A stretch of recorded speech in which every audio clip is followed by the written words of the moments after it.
ፕሬዝዳንቱ ለጥቂት ተረፈ። የፕሬዝዳንቱ መኪና ዶጋመዱን አለች። ካርዶቹ አብዛኞቹ ተጎድተዋል። 6 ኪሎ ገደማ የተሰማው ፍንዳታ አዲስ አበባን ውጥረት ውስጥ ከቷታል። በአማራ ክልል ጎጃም የተለያዩ ቦታዎች ላይ ጥቃቶች ተፈጸሙ። እንጅባራ አካባቢ ከሞጣ ወደ ድጎ ሲያቀኑ በነበሩ የመንግስት ወታደሮች ላይ ጭምር 2 ተከታታይ የደፈጣ ጥቃቶች ተፈጽመው በተፋላሚ ኃይሎች ላይ ጉዳት ደርሷል። በቆቦና አካባቢው በከባድ መሳሪያ የታገዘ ለአጭር ጊዜ ቆየ ውጊያ ተደርጓል። የፋኖ ኃይሎች ሆርማት ወንዝን ተሻግረው ከመንግስት ኮማንዶዎች ጋር ተፋልመዋል። ጤና ይስጥልኝ። ይህ አዶኒ ኒውስ ነው። አዶኒ ኒውስን ልዩ የሚያደርገው ያልተረጋገጡ መረጃዎችን፣ መሰረተ ቢስ ጉዳዮችን ወደ እናንተ አያመጣም።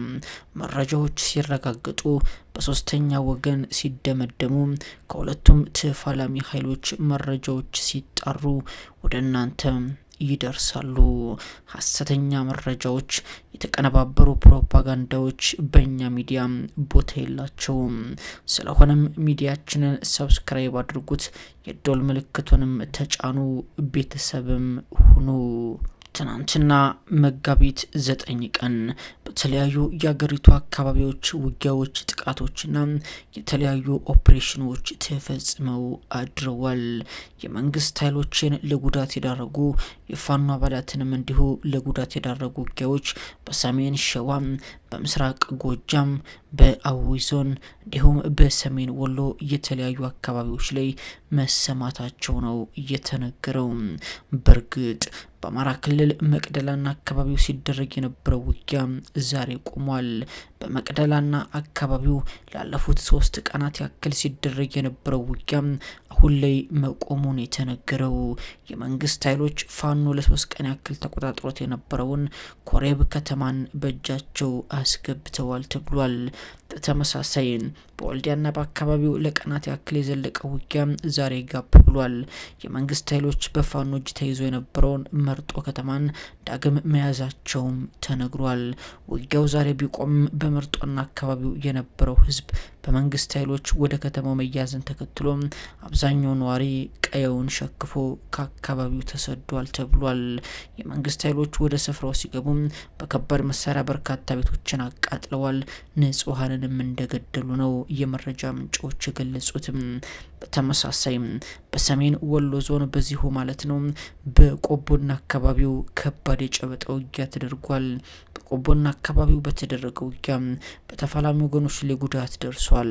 ከቆቦ ከተማ በስተደቡብ አቅጣጫ ሆርማት ወንዝ ላይ በተደረገ የእጅ በእጅ ውጊያ ነው ጉዳት የደረሰው ተብሏል። ውጊያው ለ3 ሰዓታት ያክል ብቻ የቆየ ነበርም። በዲሽቃ በብሬና በሞርተር የታገዘው ውጊያ ለበርካታ የመንግስት ወታደሮችና የፋኖ አባላት ሞትና መቆሰል ምክንያት ሆኗል ተብሏል። አሁን ላይ ውጊያው ስለመቆሙን የተነገረው። በተመሳሳይ በአዊ ዞን እንጅባራ አካባቢ በእንቅስቃሴ ላይ በነበሩ የመንግስት ወታደሮች ላይ በተፈጸመ ድንገተኛ ጥቃት በርካታ ጉዳት በመንግስት ኃይሎች ላይ ደርሷል። ጥቃቱን የፈጸሙት የፋኖ አባላት ናቸው። ጥቃቱን ከፈጸሙ በኋላ ከአካባቢው ተሰውረዋል። በተፈጸመው ጥቃት ግን ቁጥራቸው በውል ያልታወቁ በርካታ የመንግስት ወታደሮች ለአካል ጉዳትና ለሰብአዊ ቁስለት መዳረጋቸው ነው የተሰማው።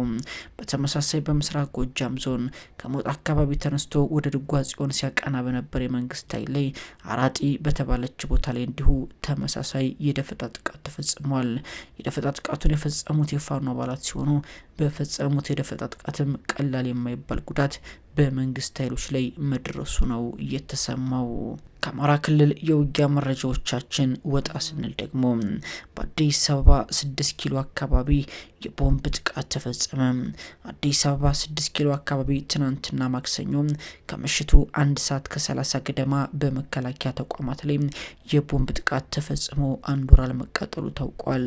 ይህንን ተከትሎ ከ6 ኪሎ ወደ ሚኒሊክ ሆስፒታል በሚወስደው መንገድ ላይ በነበሩ ወጣቶች ላይ ከፍተኛ ድብደባና ፈሳ መፈጸሙንም ለማረጋገጥ ተችሏል።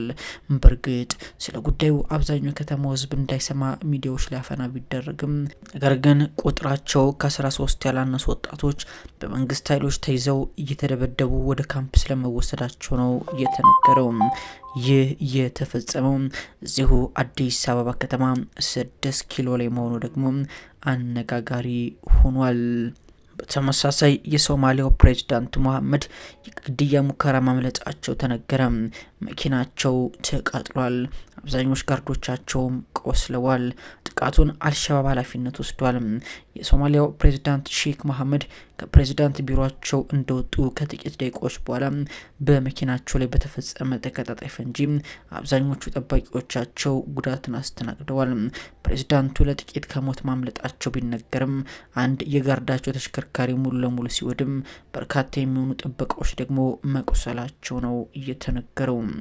አድማጭ ቤተሰቦቻችን ለዚህ ሰዓትና ለዚህ ቀን የነበሩን መረጃዎች እነዚህን ይመስላሉ። በሌላ መረጃዎች ከሰዓታት በኋላ እንመለሳለን።